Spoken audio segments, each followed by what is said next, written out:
All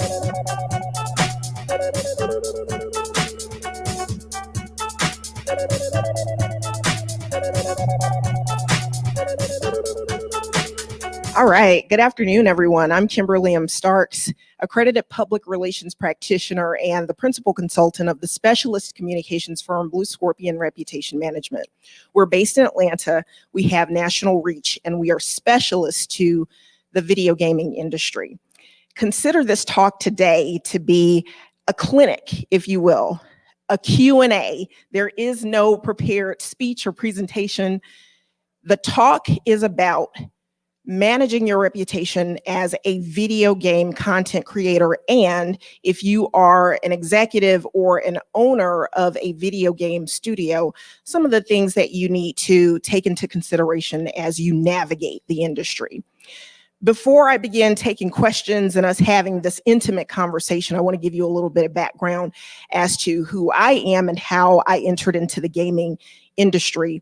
My experience extends 15 years in the gaming industry. Prior to that, 20 years overall in the public relations industry, if you will. I started out as a reporter in the Southeast at several different newspapers, and then entered into the field as the spokeswoman for the Georgia Lottery. So I was a part of the Georgia Lottery team for 10 years, helping to manage their reputation. And when I decided that I didn't want to work with 9 to 5 anymore, I decided to start my own business. And funny story, I wanted to go completely opposite of the gaming industry. I wanted to go into the agricultural field. And so I put chickens and cows and pigs on my new website, and my first client ended up being the Georgia Game Developers Association. I had 2 video gaming executives to approach me to say, hey, we know that you are the spokeswoman of the Georgia Lottery, and we know, you want to go into agriculture, but, kind of consider going into the video gaming industry. And I was like, I don't know. And I ended up going over to that side, and I've been in business for 4 years now. The Georgia Game Developers Association is a client, as well as I sit on the board. Since then, I have managed a number of gaming studios and content creators. So that's a little bit of background about me. So I want to open it up to the floor for us to, again, have an intimate conversation.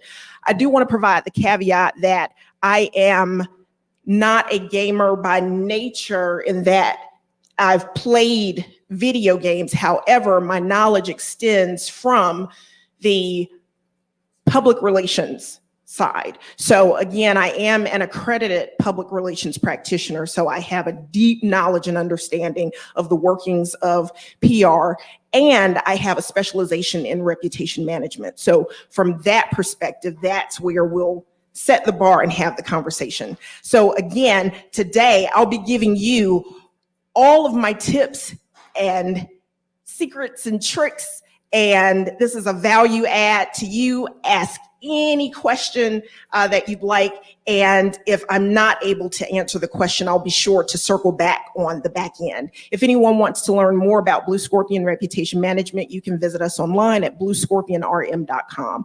So I want to open it up and see if there are any initial questions that you all have about managing your brand in this industry. Since I don't see any questions, I want to start with you. I came into the room as the other presenter was presenting. And tell me your name. My name is Larry. Okay, nice to meet you, Larry. So what I heard from you, Larry, is that you're wanting to get into the industry and you are trying to navigate. You have a background in defense, and you want to see how you can use that to get into the industry. Well, I'll tell you, from where you are right now, there is an opportunity through government contracting. So if there's anyone in the room who is making video games, or you are a gaming studio, there are a number of contracts that are out there through the federal government where you can take advantage of if you are already registered, where you can go after that contract to be able to navigate what's out there so that you can then have that as experience. One of the things that you can do if you are not wanting to make a video game, but there are a number of people, companies that are probably going after that contract, what's called, and I'm sure you know, what's called the procurement officer or the contracting officer. You can reach out to that procurement officer or the contracting officer to ask for the list of companies that are interested in that particular project. And you can contact those individuals, companies, studios to find out where they are in that contracting process and how you can fit in as a subcontractor. And that would be a great avenue as you're into the gaming industry. That way you are circumventing having to go through SAM to register and, go through all of those prime responsibilities. You can, build the relationship that way and step into the gaming industry that way. So I hope that was helpful. Yeah, okay. You'll be able to find those individuals, companies, and studios that are in need in satisfying the requirements for that particular contract. And because you already have that defense experience, that gives you that easier in. So that's one way of getting into the gaming industry. And because of the popularity of the industry, not only looking on the federal level, but also there are some opportunities on the state and local level, not as many. Definitely the Department of Defense, the Army, Navy, all the branches of the military, to some level, they are looking for those opportunities. Yes. And as if you already know how to, pull up those contractors, do you know how to?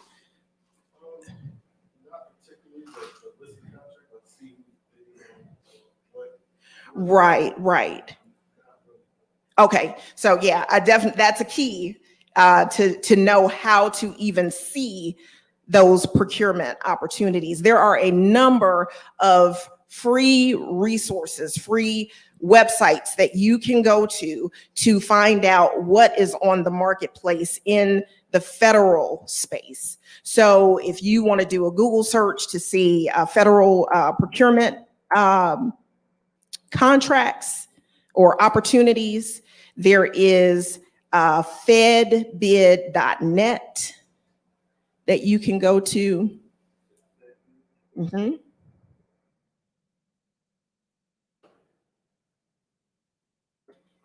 There is betasam.gov, and that's where they all are, betasam. There's another one that you can sign up for, which is absolutely free, and it comes into your inbox daily, and you can assign keywords that will populate what would be of interest in terms of government contracting, and that is Gov Directions. I want to say govdirections.com. So as a starting point in continuation of the last conversation, if in fact you are interested in getting into the gaming industry and you have other experience that you can parlay into the industry, government contracting is a way to go. Yes, absolutely. So are there any other questions to start off the conversation? Yes, ma'am. What tips can you give in navigating I'm gonna call him a teenager? Yep. And building his online social media content wearing off on me. Okay.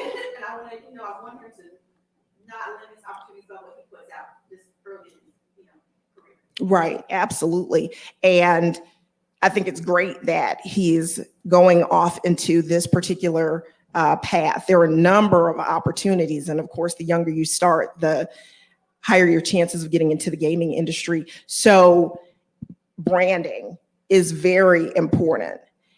Let's talk about, before we go into the branding component, let's talk about business acumen, because that is your foundation.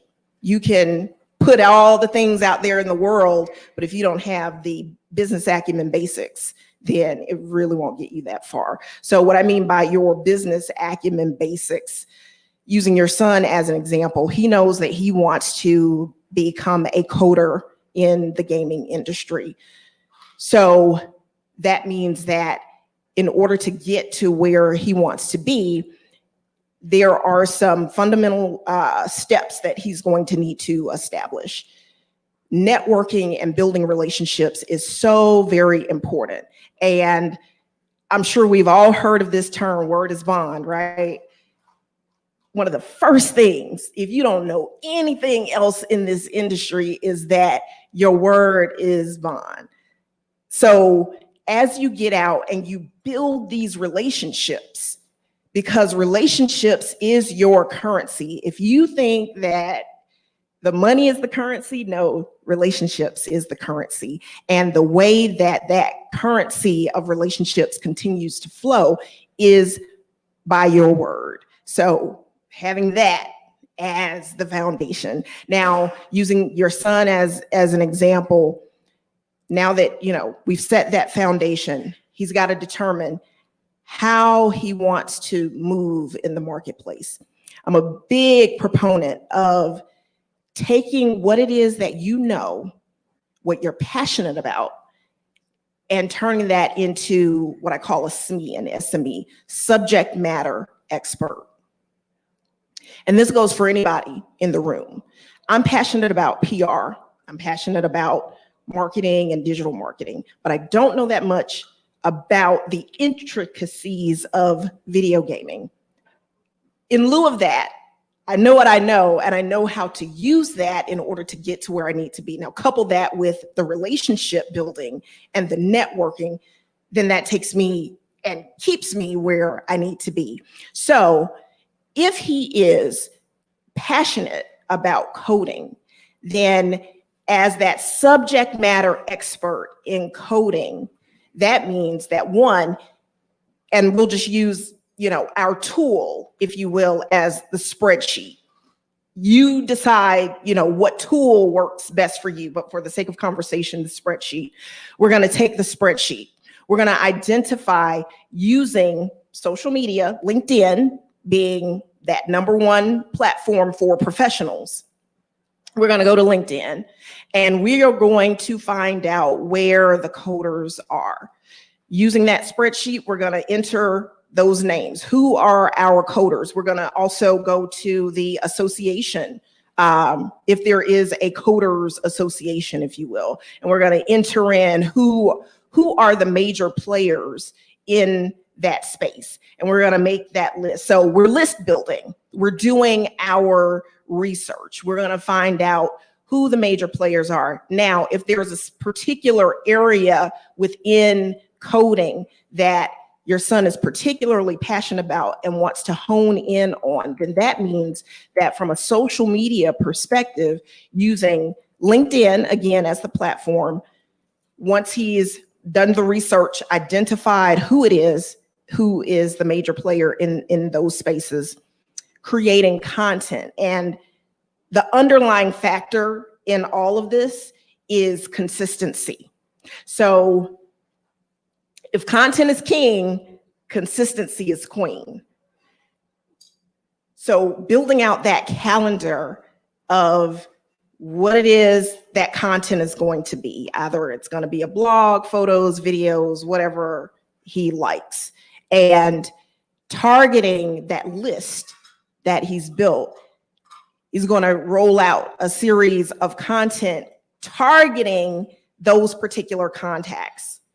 And reaching out to those particular contacts to say, hey, this is the space that I want to be in, and this is how I add value. And then going in for the ask, can you introduce me to, or can I intern at, X, Y, and Z? So creating that strategy, if you will, and then being intentional and organized in going after the opportunity is where he'll find who he needs to be introduced to find success.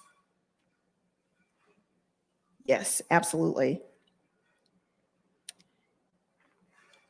Are there any other questions in the audience or on the chat? None? Okay. Yes. Hi, can you talk a little bit about the Georgia market, some of the members of the trade association to represent some of the marquee brands? Obviously, we have pretty big brands here in North Carolina, but I'd love to hear about your clients and a little bit about those offerings that you provide. Absolutely. So in Georgia, proud to say that Georgia is almost at the $1 billion in revenue for video game development and esports alone. That is really big. And alongside of esports and video gaming, of course, a lot of people know that film and entertainment is really big in Georgia. We have 120 plus studios in the state, yes. And under that studio category are your LAN centers and things of that nature. So healthy community in the state of Georgia. As it relates to the Georgia Game Developers Association, you have your independent game developers, you have your studios, such as your High-Res, your Skill Shot, which is the esports production. You also have your community-based organizations that are specific to certain segments of the community. And so that is what makes up the industry. Speaking about my particular client, so in addition to the video gaming industry, we are specific to the agribusiness industry as well. So we provide public relations, marketing, and digital marketing. We are known for our market research, our reputation management, our crisis communication, and our media planning. So the work that we've done for particular clients include the NRCS, which is an agency under the USDA, and that is for market research. So we do a lot of market research. We've done market research for the Georgia Game Developers Association, and market research includes focus groups, Likert surveys, things of that nature. We generate a lot of press for those companies that fall within the Georgia Game Developers Association. So that means magazine placement, newspapers, radio, it runs the gamut. We also advertise, so running commercials, things of that nature. Yes. Yes. Oh, I thought you were raising your hand. No worries. Yes. So do we have any other questions in the audience? No? All right. Any other? Good. How much more do I have? As long as you want. Okay. Hey, Kim. Yes. Hey. Hey, Michael. We were actually looking at engaging an agency to help us with PR. We connected just a week or so before the event, so it was a little bit too late for us to get our ducks in a row. Oh, hey, Kim. So I'll start from the beginning. Your question was about her client base, but I just wanted to explain that the Carolina Game Summit is really interested in becoming a client of Kim's agency because we have a serious reputation management problem where we have these amazing talks and all kinds of good stuff going on. And a lot of people are still walking up to me. I didn't know this was here. I didn't know that was here. And they're literally at my event. So the problem is all of the different people outside the event, they really don't know what's going on. And I'm hoping that her agency can fix that. If you want to talk for a little bit about what you're thinking about doing for us, it might help people at home and people in this room understand even more about what you're doing, because she had a killer plan, and I think she could have executed it. I honestly felt like I just didn't have the time to pull it together. But if you want to talk about that a little bit. Yeah, absolutely. And thank you for that. So I'll really, just lay it out there for you, Michael. So one of the first things that we do as a part of our process is research. And that means, and I don't want to get too technical, but we'll get technical. So that means the secondary research and what we call the primary research. So as it relates to the Carolina Game Summit, of course, the first thing that, I do is ask around, because I'm not from North Carolina. I asked, some of the people in the industry, well, what is this about? Do you know Michael? And the reviews were not good. So of course, that would be the first step before we even talked about the conference. The conference then becomes sidebar, because going back to how you want to be perceived, you always want to be looked upon in a positive light. No matter what industry you're in or where you are, you want to be looked in a positive light. So let's talk about that and how we fix that. So, because Michael is the organizer of the Carolina Game Summit, the first thing that we want to do is first take a look at the industry and do an environmental scan. And what that means by an environmental scan is seeing what's out there in the industry and what's being said. So we did the baseline, we've established that the reputation needs to be improved. So now we need to look to see what is being said and who is saying it. So going back to our tools, using that spreadsheet as an example, we would then categorize what's being said, who's saying it. And we could do a number of things, but I'll use this one because a lot of people are familiar with this particular tactic, if you will, not negating the objective and the strategy, but this particular tactic. Let's just say that we've categorized all the negative things that have been said about the Carolina Game Summit and about Michael. Then we would do a tally of who has positive reviews, right? So we've got our list of the negative reviews, positive reviews. Those people who fall into that positive category, we need to make them ambassadors. What does that mean by making them ambassadors? That means that we are going to take all of those positive responses that they've given, and we're going to tailor a plan specifically for Carolina Game Summit, why people should come and why people should trust Michael as a businessman. Now, we're not going to set aside those negative comments, because those negative comments do matter, but we need to categorize what is being said and what the problem is, getting to the crux of what that problem is. And based upon those conversations, we're then going to make that the number one focus. So this is the common denominator, and we're going to focus on that. So we've established the primary, the secondary, we'll work down the list. But while we're doing that, we also want to equip our ambassadors with what we need in order to shape the narrative in making the Carolina Game Summit, the best that it can be for the following year. So that would be the first step, understanding what the problem is and positioning the summit to be the best that it can be for the following year. And we can do that by putting together a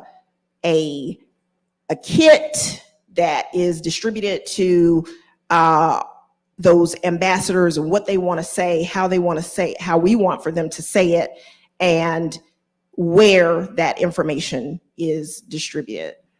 When it comes to those who have reported negatively, of course, we're going to work to implement the changes, and they're working in tandem. So now that we've got that established,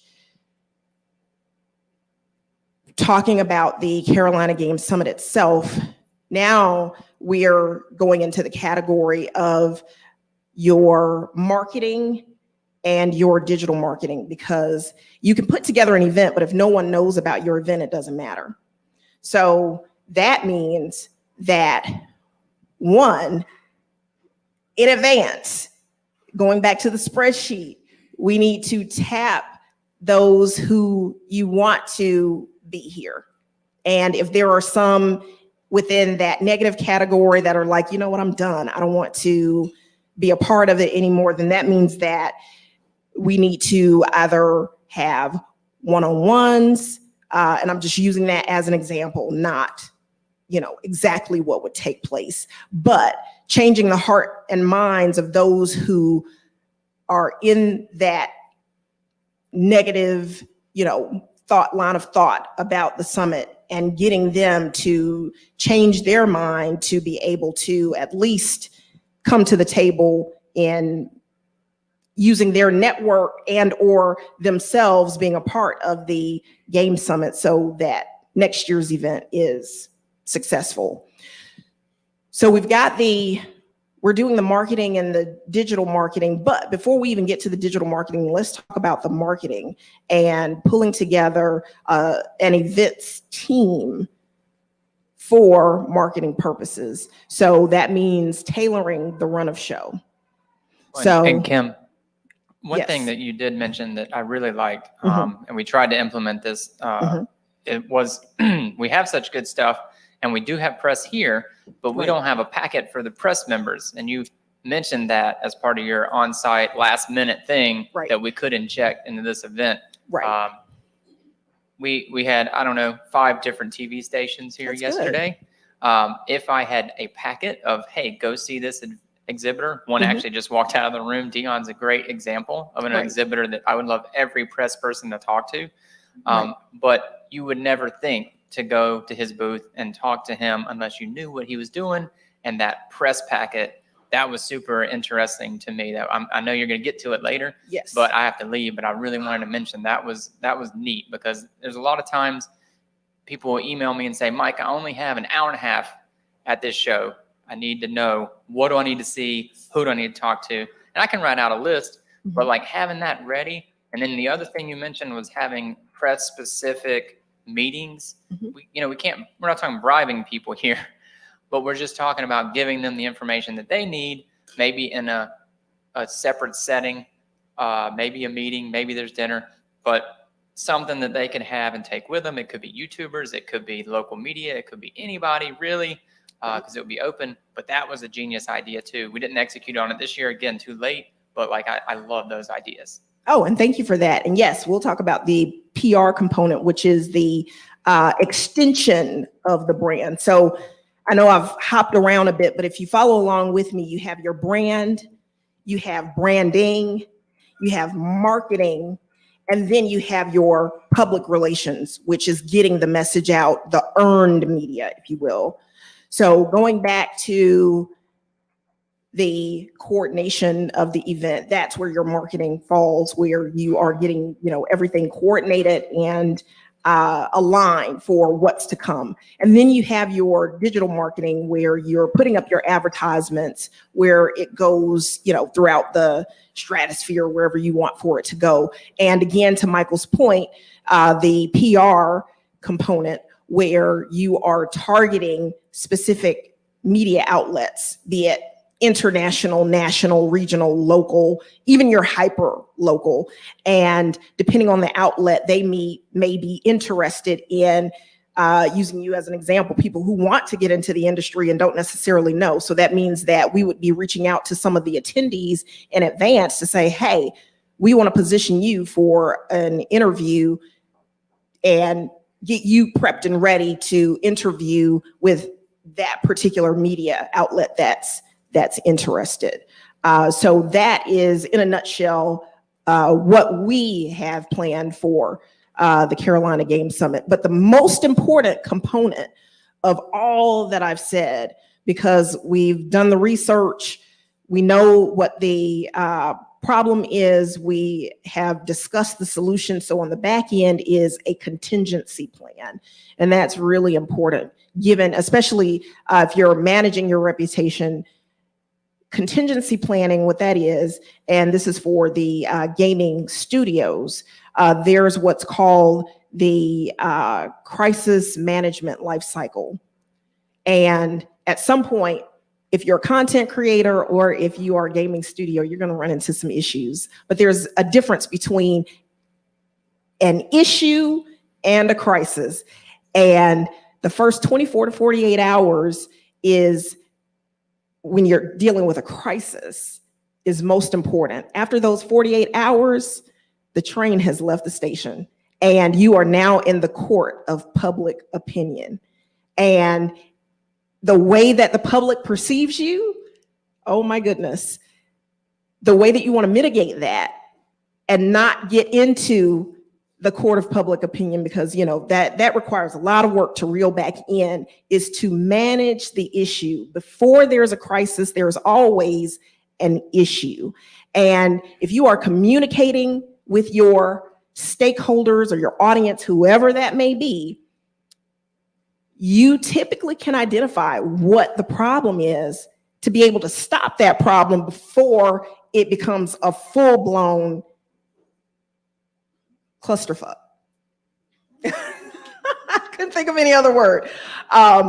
So yes, that's the full breadth of what it is that we do, what we can provide. And thank you again, Michael, for asking that question. Are there any other questions related to managing your reputation in the marketplace, issues management, or crisis communication? Any online? No? Okay. All right. Well, I always like to say I like to be respectful of people's time. And I'm just the type of person that, you know, I would rather have direct interaction with people than have a presentation that may or may not be applicable to you in the moment. So if in fact you are interested in connecting with me after this session, again, I can be reached at bluescorpionrm.com. I will say that we have a multimedia platform where we have a weekly live Facebook session. Michael, you've been a part of our session, so thank you so much for that. We also have a podcast, and anyone in this room or anyone who is watching who is interested in being a guest on our platforms, you can reach out to us again at bluescorpionrm.com. The podcast is global, so we do have a global audience, and we do broadcast weekly at 6 o'clock on Thursday. So the invitation is open. Again, emphasizing the fact that everyone in this room and whoever is streaming online, you are a subject matter expert in what it is that you know and what you are passionate about, and people want to hear about your passions. So we provide the perfect platform for that. So please take advantage of that opportunity. Thank you all so much for your time and enjoy the rest of your day.